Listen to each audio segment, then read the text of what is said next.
ciidamada maamulka Puntland oo wali wada howlgallada ka dhanka ah kooxda Daacish ee ka socda dhulka buuraleyda ee gobolka Bari.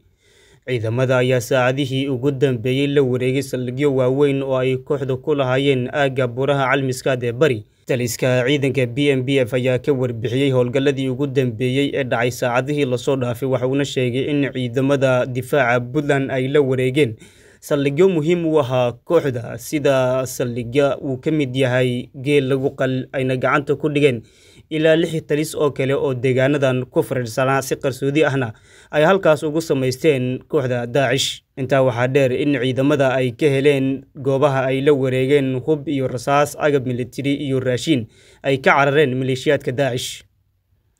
Dagaalkan oo ahaa mid ballaaran ayaa waxaa ka qayb galay saaxiibada caalamiga ah sida Mareykanka iyo Imaaraadka Carabta oo duqeymo ka fuliyay meelaha ay ku dhuumalaysanayeen xubnaha Daacish.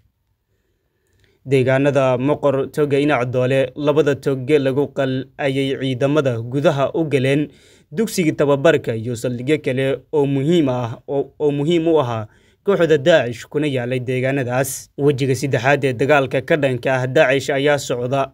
Ciidamada Puntland waxa ay wadaan fatashaad ay ku sameynayaan deegaanada ay ka saareen Daacish. Saldhigyo iyo goobo kale oo muhiim u ah Daacish ayay gacanta ku dhigeen ciidamada, waxa ayna indhaynayaan godadka iyo qararka dabiiciga ah ee ay ku dhuumalaysanayeen xubnaha ururka Daacish iyo hogaamiyaasha sare ee kooxda.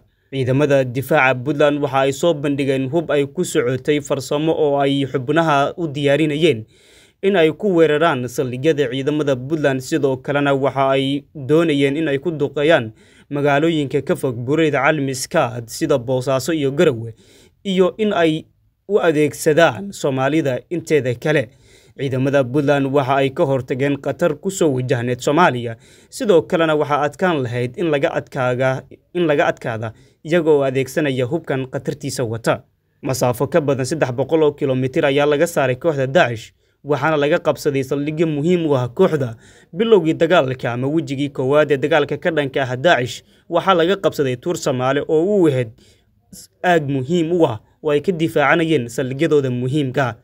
Wejigii labaad ee dagaalka ayaa laga saaray goobo uu ka mid yahay Toga Jecel, buuraleyda ku hareeraysan sida Dari Madow, Qurac iyo goobo kale oo muhiim u ahaa kooxda, kana ilaalinayeen aagaga muhiimka ah ee ay ku dhuumalaysanayaan hogaamiyaasha Daacish.